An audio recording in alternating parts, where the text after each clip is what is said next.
नमः। अस्मत्परं गुरुभ्यो नमः। अस्मत्सर्वगुरुभ्यो नमः। श्रीमते रामानुजाय नमः। श्रीविश्वक्सेनाय नमः। अनन्ताचार्यकृपया वेदान्तद्वयपारगं रामकृष्णाङ्गशद्भक्तं विश्वक्सेनमुनिं भजे। ध्येयं सदा परिभवग्नवविष्टदोहं तीर्थास्पदं शिवविरञ्चिनुतं शरण्यं भृत्यार्तिहं प्रणतपालभवाप्तिपोतं वन्दे महापुरुषते चरणारविन्दम्। सभ्यं पादं प्रसार्यां श्रितदुरितहरं दक्षिणं कुञ्जयित्वा ज्ञानोनाथाय सर्वे त्वरवितरभुजं नागभोगे निधाय पश्चाद्याहुदयेनां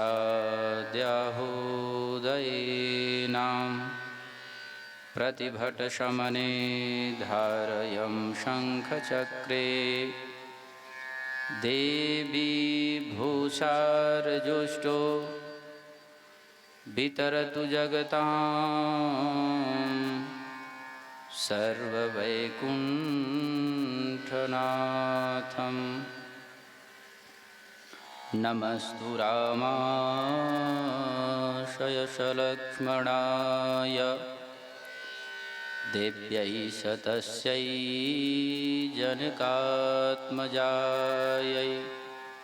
नमस्तु रुद्रेन्द्रयमानिलेभ्यो नमस्तु छन्दार्कमरुद्गणेभ्यो। मन्दाकिनी सलिलसिक्तपदारविन्दं दिव्याजुचक्रसुखदाब्जकरारविन्दं ब्रह्मेशशेषविहगेशसमर्चिताङ्गं सिद्धासमस्तमनिशं शरणं प्रपद्ये। लक्ष्मीनाथसमारम्भ्यां नाथयामुनिमध्यमाम्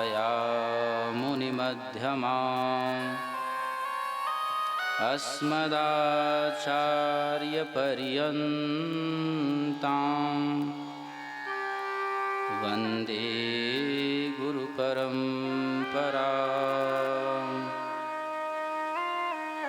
काषायं यज्ञसूत्रं शुचिवपुषि तथा चोद्रपुण्ड्रं च भाले यस्यास्ते दक्षहस्ते कलिकुमतिगिरीन्द्रेन्द्रवज्रं त्रिदण्डं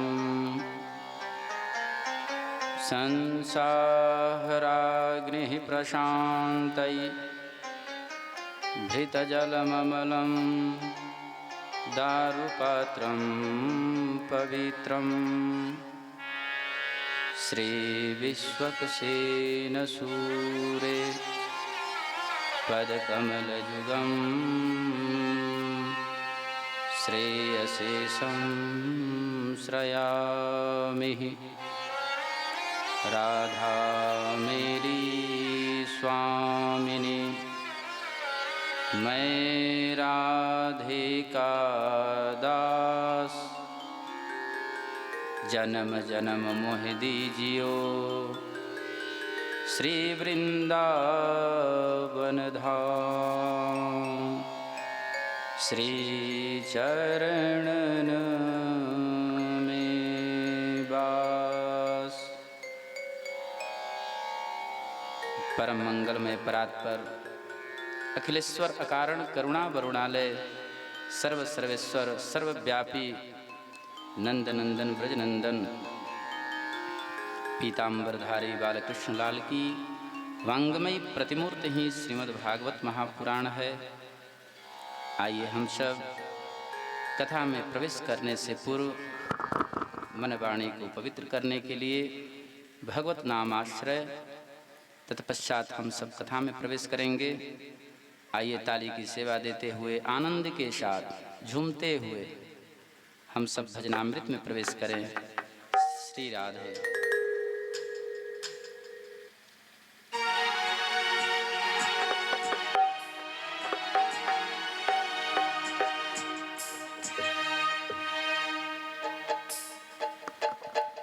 हे प्रभु मुझे बता दो,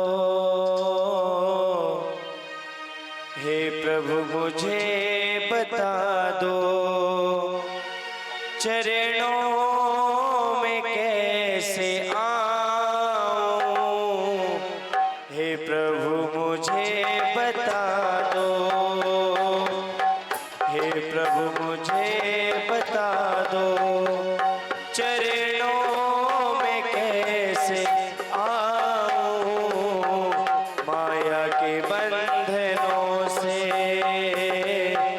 माया के बंधनों से छुटकारा कैसे पाऊं। हे प्रभु मुझे बता दो।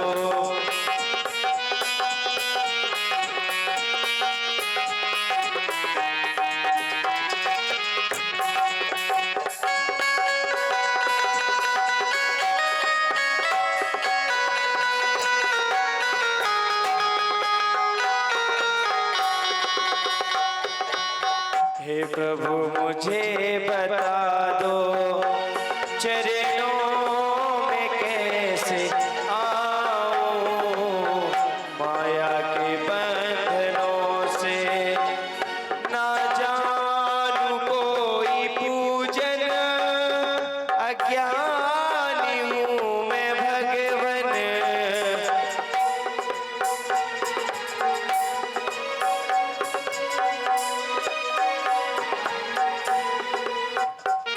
ना जानू कोई पूजन, अज्ञानी हूँ मैं भगवन।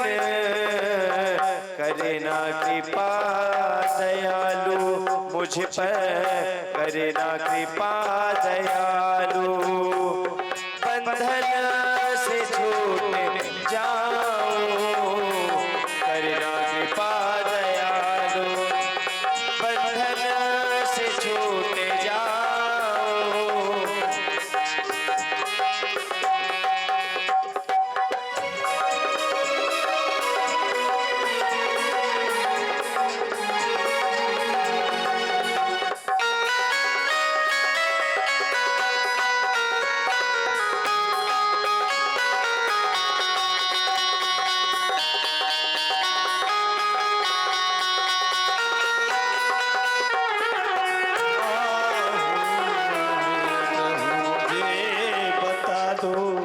अच्छा हूँ या बुरा हूँ, जैसा भी हूँ तुम्हारा। हे अच्छा हूँ या बुरा हूँ, ऐसा हूँ तुम्हारा। अच्छा हूँ या बुरा हूँ भगवन, जैसा भी हूँ तुम्हारा। ठुकराओ ना यूं मुझको भगवन, ठुकराओ ना मुझको भगवन। ठुकराओ ना यूं मुझको, चरणों में से झुकाओ ठुकराओ नाई मुझको भगवन चरणों में सर झुकाओ मेरे श्याम ये बता दो।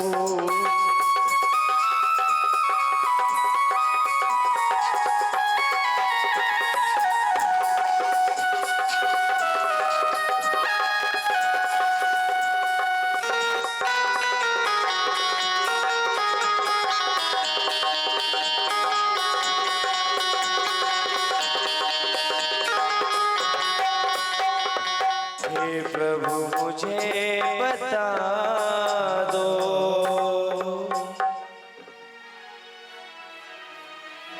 वृंदावन बिहारी लाल की, बालकृष्ण लाल की, आनंद कंद भगवान की, श्रोता समाज की, यज्ञ पुरुष भगवान की जय जय श्री राधे श्याम। सशंख चक्रम शकिरीटकुंडलम सपीतवस्त्रं शरशिरुहेक्षणं सहारवक्षस्थलकौस्तुभैश्रियं नमामि विष्णु शिरसा चतुर्भुजं। आइए भगवान के चतुर्भुज स्वरूप का मनन स्मरण करते हुए उनके जुगल पाद कमलों में हम सब अपने मन चित्त को समर्पित करते हुए कथा में प्रवेश करेंगे।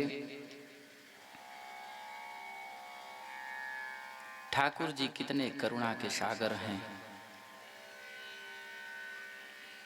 भगवान श्रीमन नारायण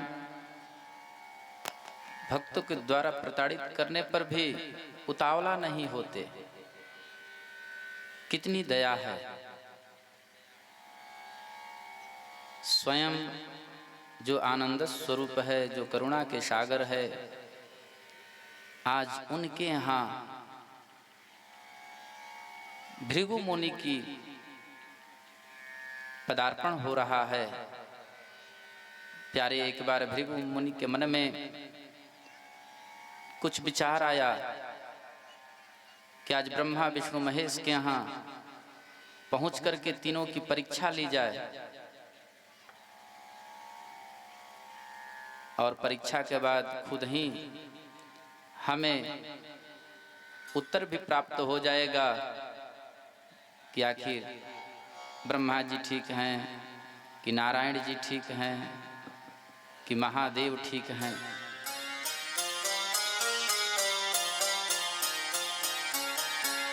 ब्रह्मा जी चल दिए।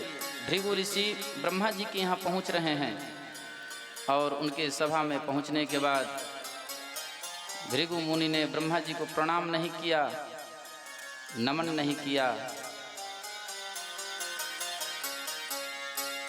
तुरंत ही क्रोधित हो गए।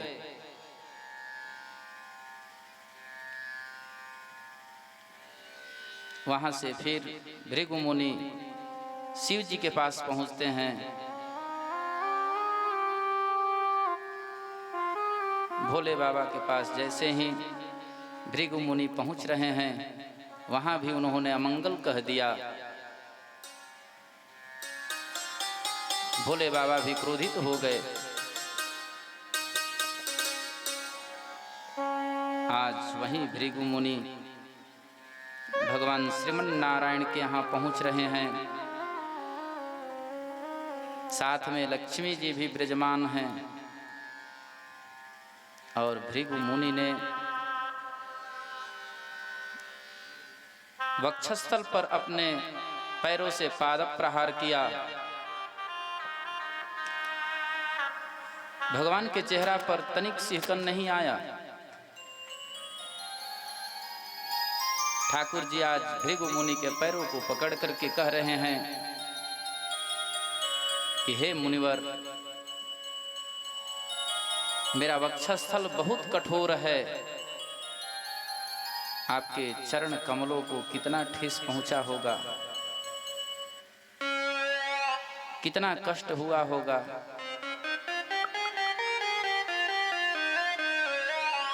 भृगु मुनि लज्जित हो गए, पानी पानी हो गए और मन में विचार कर रहे हैं,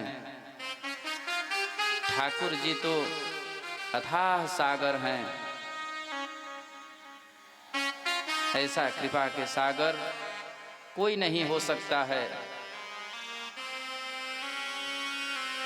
यदि कोई कृपा की मूर्ति है तो वह नारायण ही हैं।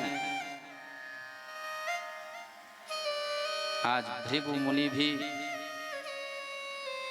ठाकुर जी को सर्वोत्तम मान बैठे और कहे कि सबका जड़ एक ही श्रीमन नारायण ही है।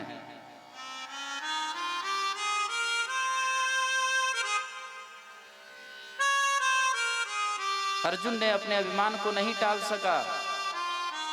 उसका परिणाम क्या हुआ?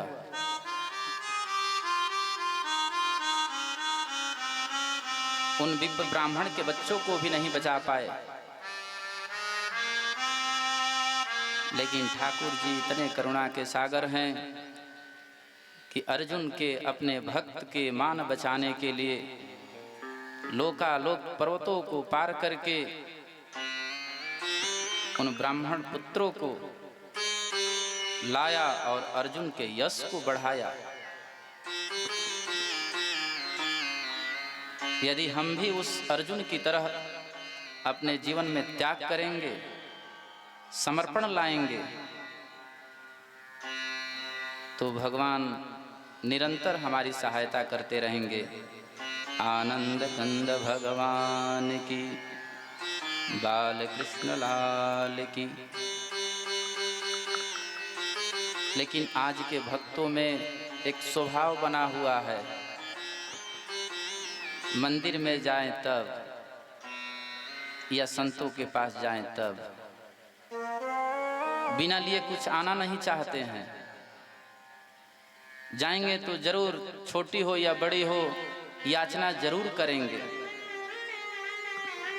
कि मेरा ये हो जाए, ऐसी व्यवस्था बन जाए, बच्चा अधिकारी हो जाए, हमारे पास नाना प्रकार के आभूषण हो जाएं, बड़ी बड़ी गाड़ियां हो जाए, बड़े बड़े शहरों में बंगले बन जाएं। आप स्मरण करिए कि जब ठाकुर जी जाने के लिए तैयार हो गए तो सबको वरदान दे रहे थे। सभी ने कुछ न कुछ वरदान प्राप्त किया। जब माता कुंती की बारी आई तो भगवान कृष्ण कह रहे हैं कि बुआ तुम भी कुछ मांग लो, क्योंकि रिश्ता में माता कुंती बुआ लगती थी। आज प्रभु कह रहे हैं कि बुआ तुम भी कुछ मांग लो, क्योंकि अंतिम समय है।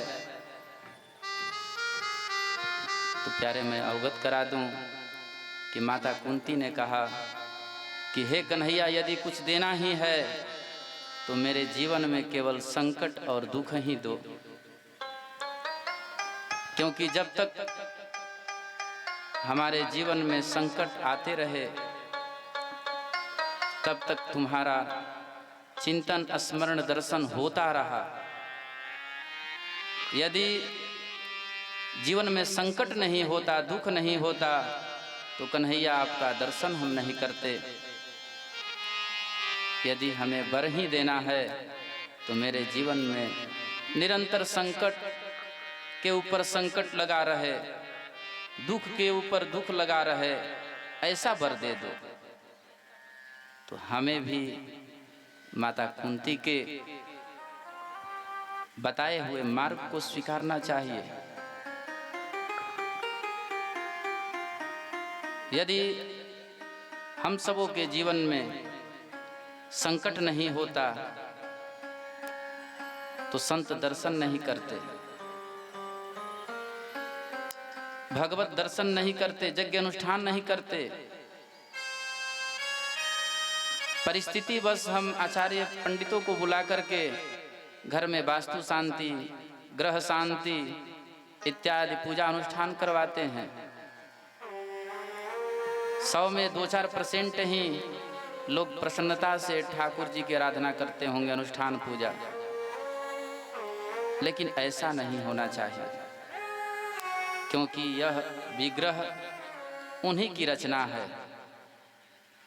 और पुत्र यदि पिता के लिए कुछ न सोचे तो आप कल्पना करिए कि क्या वह संतान कभी सुखी रह सकता है?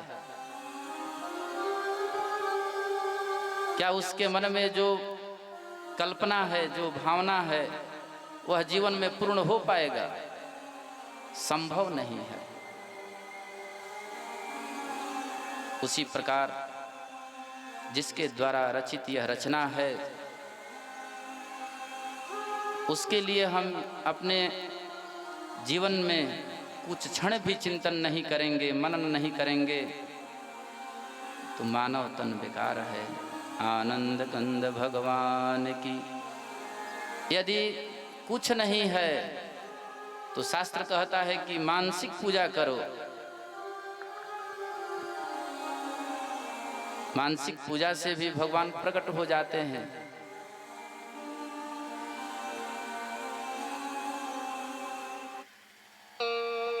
एक बहुत ही उत्तम कोटि के सज्जन थे, जिन्होंने अपने जीवन काल में कभी दान पुण्य नहीं किया था, भगवत कार्य नहीं किया था, किसी के उपकार में अपना सहयोग नहीं दिया था। समय व्यतीत होते गया, चौथापन आ गया। पड़ोसी, गांव, मुहल्ला ताना पर ताना मार रहा है कि अमुक व्यक्ति तो अपने जीवन में एक सिक्का तक दान नहीं किया।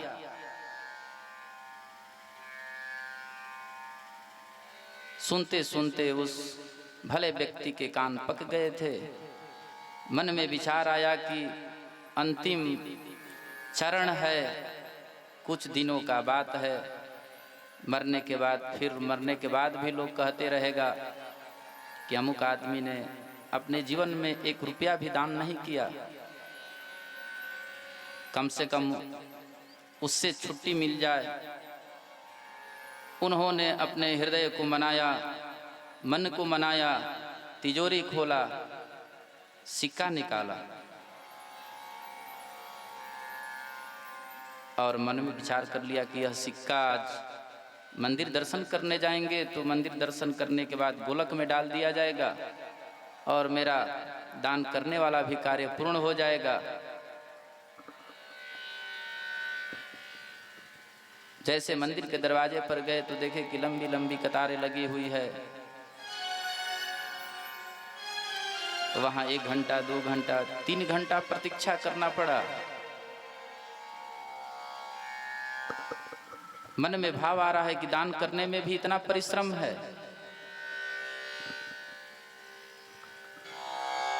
तीन घंटे के बाद उस भले व्यक्ति का जैसे नंबर आया दर्शन करने का,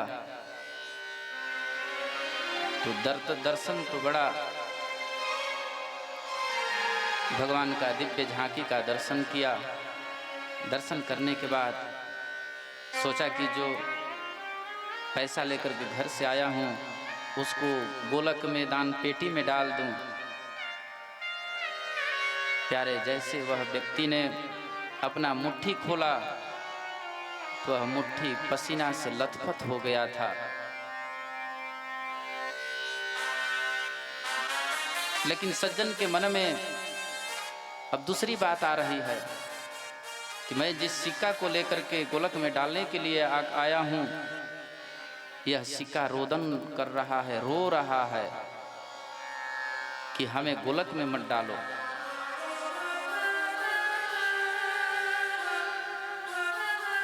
सज्जन ने उस सिक्के को गोलक में नहीं डाला, पुनः घर लेकर के वापस आ गया। कहा कि तुम घबराओ मत, आज सिक्का से बात कर रहा है। कहा कि तुम घबराओ मत, मैं तुम्हें छोड़ने वाला नहीं हूं। पुनः घर लेकर के उस सिक्के को तिजोरी में स्थापित कर देता है।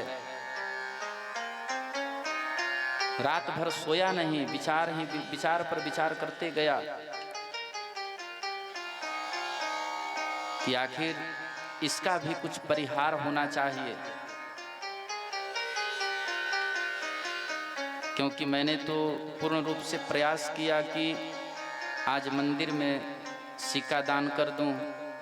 सिक्का का भी इच्छा नहीं है कि मैं मंदिर में जाऊं।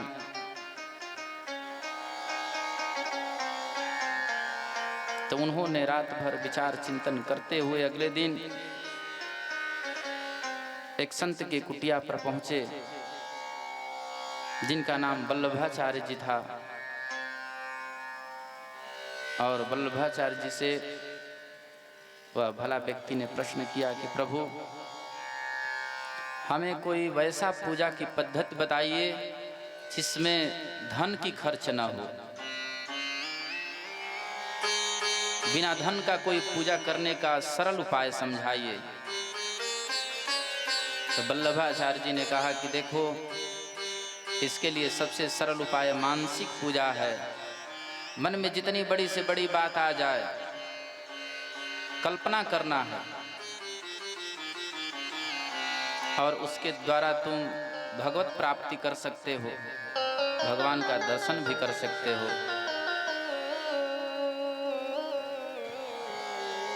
उस व्यक्ति के अंदर में बड़ी निष्ठा जागृत हुई, मन में समर्पण भाव आया, त्याग भाव आया और संत के कथन को स्वीकारा। घर में आकर के मानसिक पूजा प्रारंभ कर दिया कि सुबह गंगा स्नान कर रहा हूँ, साथ में स्वर्ण कलश है, जल भर लिया, घर के मंदिर में पहुँच गया, भगवान को जगा दिया। उत्तिष्ठः गोविन्दः, उत्तिष्ठ गरुडध्वजः, उत्तिष्ठः कमलाकान्तः, त्रैलोक्यं मंगलं कुरु। ताली बजाते हुए भगवान को जगा रहा है, वास्तव में नहीं, मानसिक रूप से मानसिक पूजा चल रही है। ठाकुर जी को बैठा करके लाए हुए स्वर्ण कलश के जल से स्नान करा रहा है, बढ़िया तौली से भगवान का शरीर पोंछ रहा है, इत्र का लेपन हो रहा है, पीतांबरी वस्त्र पहना रहा है, हीरो से जड़ित स्वर्ण आभूषण पहना रहा है, स्वर्ण मुकुट धारण कराया, इत्यादि इत्यादि भगवान का षोडशोपचार पूजन मन ही मन कर रहा है। और ऐसी मानसिक पूजा वह व्यक्ति निरंतर करना प्रारंभ कर दिया। जैसे हम यहाँ बैठे हैं लेकिन मन गढ़वा में पड़ा है, उसी प्रकार वह बेड पर बैठ जाता है सुबह 4 बजे, 2 मिनट में मानसिक पूजा हो जाती।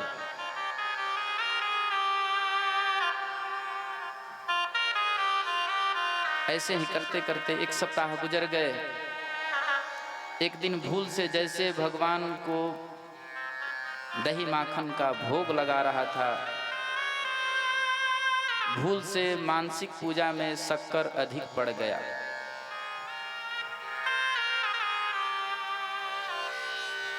तो महाराज मानसिक पूजा में उसे महसूस हो रहा है, क्योंकि मन में जो निष्ठा है, समर्पण है, वह तो उनके जुगल चरणों में लगा हुआ है मानसिक पूजा के समय भी। और मन में विचार करने लगा कि आज तो ठाकुर जी का जो दही है उसमें चीनी अधिक पड़ गया, अब कैसे खाएंगे। तो तुरंत निकालने का प्रयास जारी किया। तब तक से ठाकुर जी प्रकट हो जाते हैं। बाल कृष्ण लाल की, वृंदावन बिहारी लाल की। ठाकुर जी प्रकट हो गए और उसके भक्त के बाह को पकड़ लेते हैं। अरे भक्त, ये तो मानसिक पूजा है, मानसिक पूजा में भी यदि अधिक शक्कर पड़ गया तो इसमें तुम्हारा क्या लगने वाला है। लेकिन भगवान उसके निष्ठा को समझ गए, उसके अंदर में जो भाव है उस भाव को समझ गए, तुरंत प्रकट हो जाते हैं और उस कंजूस भक्त को भगवत साक्षात्कार होता है। यदि हम भी अपने जीवन में मानसिक पूजा करने का संकल्प ले लें तो मेरा भी जीवन संवर जाएगा। आज देखिए बड़ा दिव्य स्थान है और श्री सुखदेव जी महाराज परीक्षित से कह रहे हैं कि हे राजन, भगवान भी समय समय पर अपने प्रियजनों को उपदेश प्रदान करते हैं, शिक्षा देते हैं, वास्तविक मार्ग का दर्शन कराते हैं।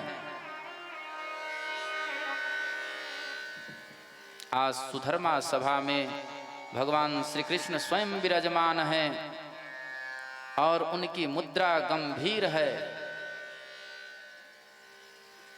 भगवान श्री कृष्ण के समस्त पुत्र भी उस सुधर्मा सभा में उपस्थित हैं।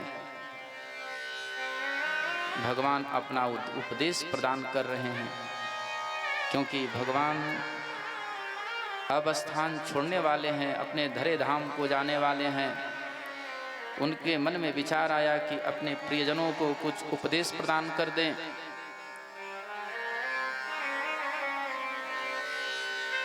भगवान आज अपने पुत्रों से कह रहे हैं कि हे पुत्र, हे वत्स, व्यक्ति को बिगड़ने के कुछ कारण होते हैं। यदि व्यक्ति के जीवन में रूप, यौवन, संपत्ति, प्रभुत्वं, विवेकता एकैकमप्यनर्थाय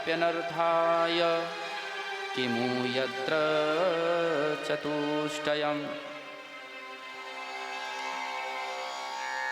हे पुत्र, सुंदर रूप का होना, जुआवस्था का होना, ज्यादा संपत्ति का होना और ऊंचा पद प्रतिष्ठा, सत्ता मिल जाना, इन चारों के एक साथ आगमन होने से व्यक्ति विवेक को खो देता है और अपने जीवन में अनर्थ के सिवा कुछ नहीं करता है।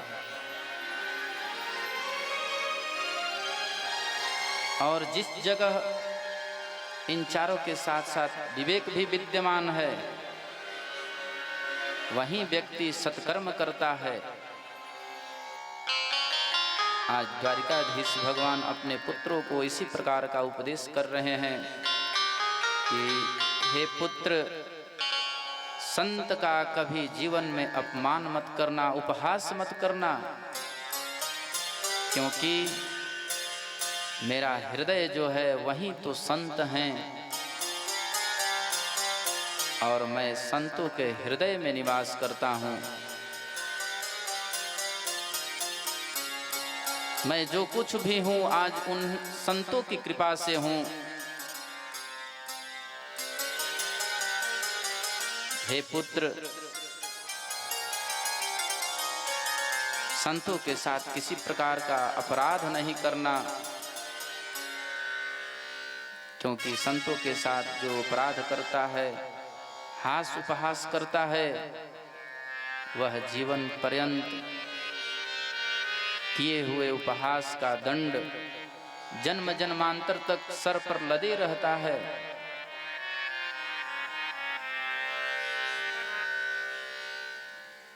हमें ये भी ज्ञात है, कौन कह रहा है? स्वयं द्वारिकाधीश कह रहे हैं कि पुत्र, मैं ये भी जानता हूं कि तुम्हारे पास किसी चीज की कमी नहीं है, लेकिन वत्स, कभी अपने जीवन में संतों का अपमान मत करना। आज उस सभा में समस्त उस द्वारिकाधीश के पुत्र अपने सिर को झुका करके नीचे बैठे हुए हैं। मैं संतन को दास, संत मेरे मुकुटमणि। क्योंकि संत तो मेरे मुकुटमणि हैं और उन्हीं के हृदय में मैं निवास करता हूँ। उनके साथ किसी प्रकार का अपराध मत करना, उपहास मत करना, संत की निंदा मत करना। लेकिन भगवान के पुत्रों ने भगवान के द्वारा बताए हुए उपदेश को स्वीकारा नहीं।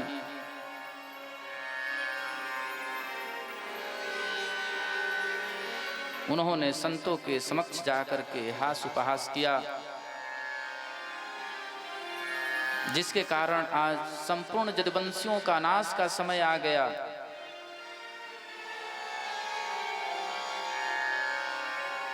आज द्वारिकाधीश के संपूर्ण पुत्रों ने मिलकर के बड़ा भयंकर अपराध कर दिया। बड़ा सुंदर क्षेत्र है प्रभास क्षेत्र, जिसको सप्तऋषि पिंडार क्षेत्र कहते हैं, जहाँ बड़े बड़े संत विराजमान थे। विश्वामित्र, असित, कंड, दुर्वासा, भृगु, अंगिरा, कश्यप, वामदेव, अत्रि, वशिष्ठ, नारद, ऐसे बड़े बड़े अमलात्मा विमलात्मा संत उपस्थित हैं।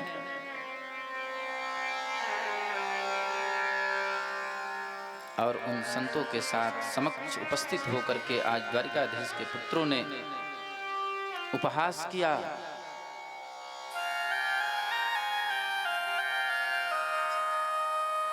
प्यारे, उसका परिणाम क्या होता है? संपूर्ण जदवंशियों के नाश होने का श्राप प्राप्त होता है। उन संतों ने श्राप दे दिया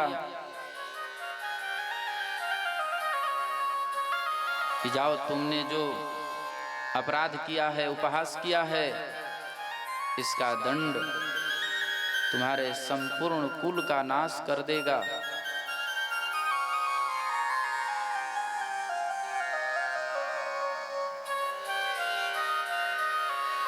और वहीं हुआ।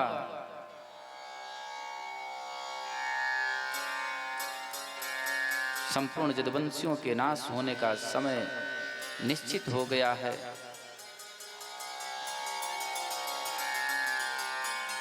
दुर्लभो मानुषो देहो देहिनां क्षणभंगुरः तत्रापि दुर्लभं मन्ये वैकुंठ प्रिय दर्शनम। मनुष्य शरीर बड़ा दुर्लभता से प्राप्त होता है। परमात्मा की विशेष कृपा होती है तो मनुष्य शरीर प्राप्त होता है।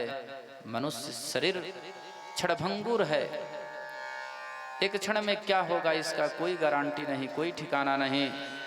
तो प्यारे, कहने के भाव कि आप सब भी यदि अपने जीवन में, अपने दिनचर्या में भगवत चिंतन को स्वीकारेंगे, अपनाएंगे, तो ठाकुर जी हमारी सहायता अवश्य करेंगे। हमें कहीं जाने की जरूरत नहीं है। यहाँ तक कि मैं इस व्यास मंच से कह रहा हूँ कि हमें जीवन पर्यंत हॉस्पिटल का चेहरा नहीं देखने को मिलेगा, लेकिन हम भगवत चिंतन को नहीं स्वीकारते हैं। जिस दिन से हम भगवत चिंतन को स्वीकार लेंगे, सारे आदि व्याधि का शमन हो जाएगा, सारे संकट दूर हो जाएंगे। जीवन में केवल आनंद और मंगल ही मंगल दिखाई देगा। आनंद कंद भगवान की, बाल कृष्ण लाल की। जीवन में शिक्षा लेने के लिए जिस प्रकार दत्तात्रेय जी ने 24 गुरु को अपनाया, उसी प्रकार हमें भी अपने जीवन में गुरु अपनाना चाहिए।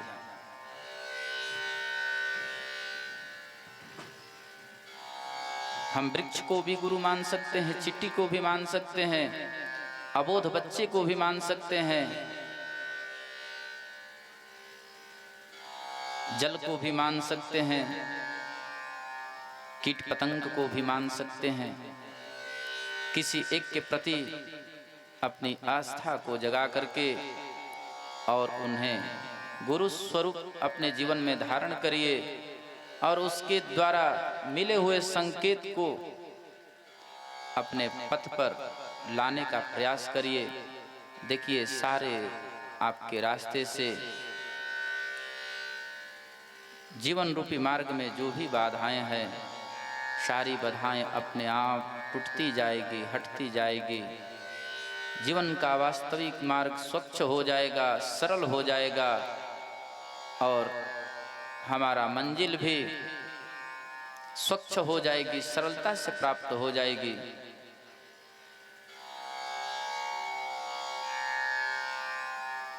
दत्तात्रेय जी ने अपने जीवन में 24 प्रकार के गुरु को अपनाया और उनके द्वारा उनके जीवन में जो प्राप्त हुआ, आज वह पूजनीय हो गए।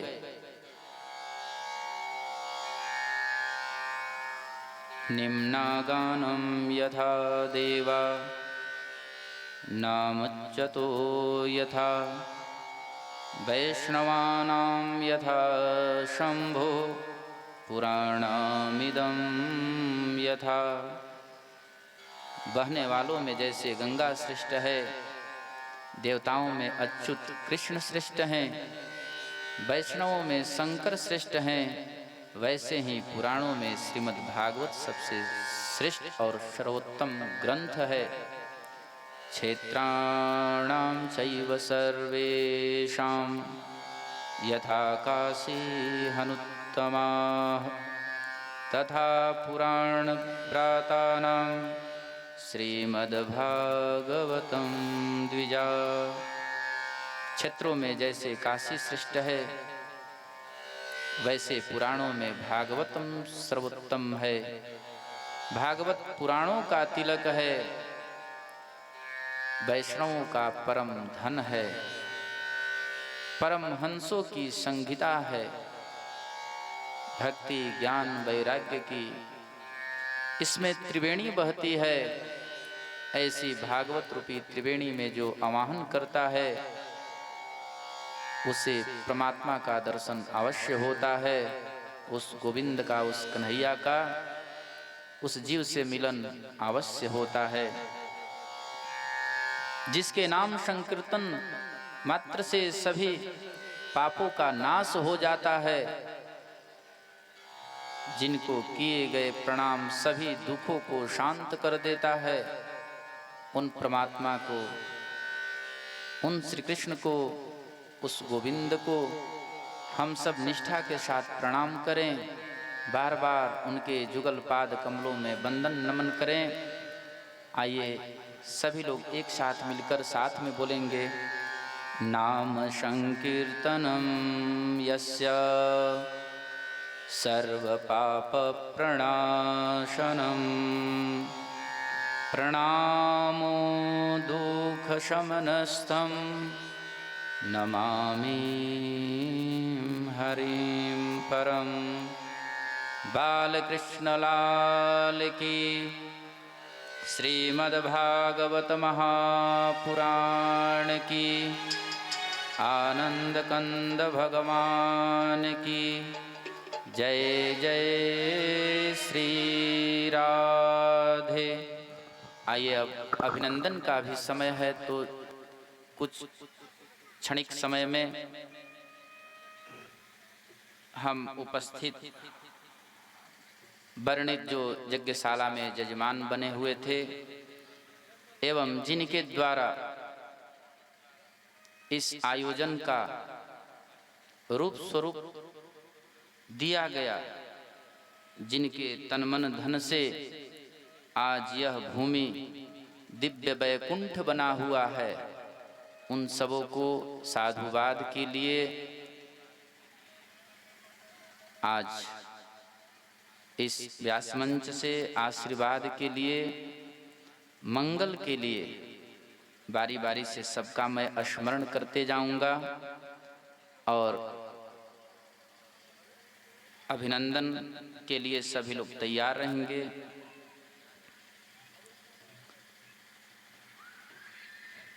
तो पहले जजमानों का स्मरण कर लेता हूं। सतीश पांडे उर्फ गुड्डू पांडे, आइए।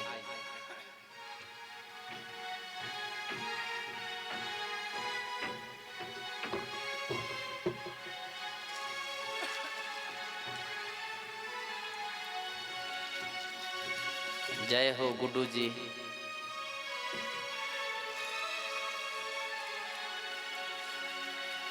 इन्होंने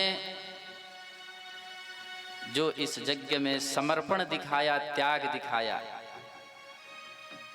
देखिए, घर में माता पिता और बच्चे को पढ़ाने के लिए पत्नी कहीं और रहती है,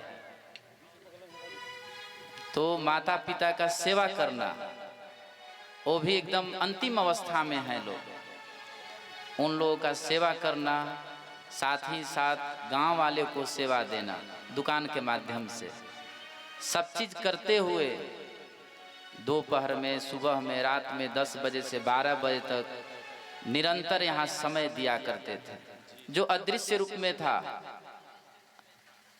10 बजे से 12 बजे कौन जान रहा है कि गुड्डू पांडे यहाँ आए हुए हैं, कि आगे कल क्या करना है, नहीं करना है। पर भी जैसे समय इनको मिलता था उस समय उपस्थित होकर के इन्होंने यज्ञ नारायण की सेवा की। ठाकुर जी इनके जीवन में आनंद और मंगल लाएं। ऐसे आइए,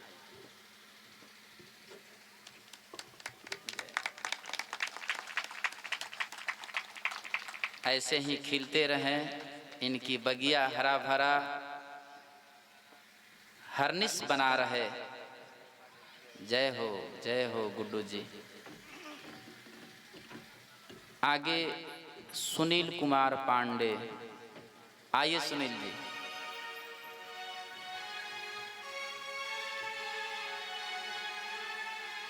सुनील पांडे को मैं अपने से भी बहुत बड़ा त्यागी मानता हूं। ये जोगी स्वरूप में है, इनके जैसा त्याग जोगी भी नहीं कर सकता है। अब आगे इनके लिए क्या कहें। इनके जीवन में ठाकुर जी के लिए जो त्याग रहा, जिस प्रकार संत समाज के लिए त्याग करता है, जोगी सब चीज भूल करके सर्दी गर्मी ठंड का सहन करते हुए हम सबों के लिए साधना करता है, उसी प्रकार इन्होंने भी अपनी भूमिका निभाई है। तो ठाकुर जी से हम निवेदन करेंगे, उनके चरणों में अर्जी डालेंगे कि इनके जीवन में मंगल और खुशियाँ सदा भरी रहे। जय हो सुनील जी। श्याम नारायण पांडे, आइए हमारे, ये तो कमेटी के महामंत्री भी हैं, पूरे संगठन के हेड ऑफ द डिपार्ट। आइए आइए।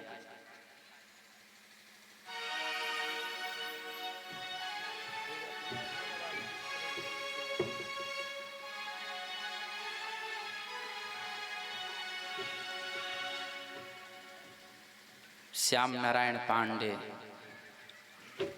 प्रथम बैठक के पूर्व ही इन्होंने एक बात से अवगत हमें कराने का प्रयास किया कि बाबा, यज्ञ में कभी धन की कमी नहीं होती है।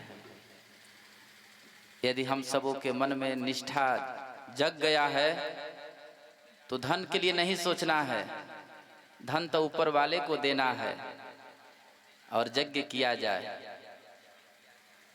इस प्रकार हमें ये उपदेश दिए थे, तो हमारा भी मन बढ़ गया। हम कहे कि जब भक्त के मन में इस तरह की भाव है तब कौन रोक सकता है। वैसे हमारे श्याम नारायण जी संगठन में, कमेटी में महामंत्री और कुंड पर भी जजमान थे। इनके भी जीवन में मंगल और खुशियाँ भरी रहे। और व्यास मंच से बहुत बहुत साधुवाद, बहुत बहुत धन्यवाद। आगे विजय पांडे जी।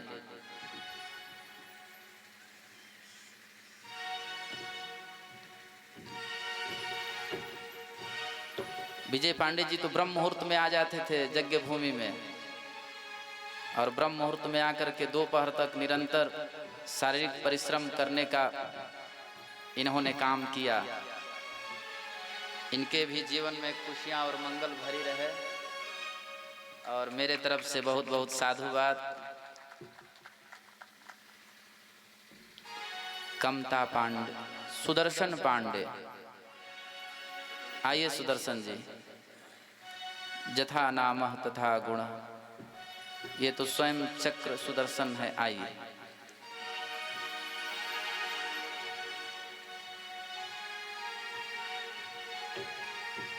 अब जहाँ सुदर्शने चक्र है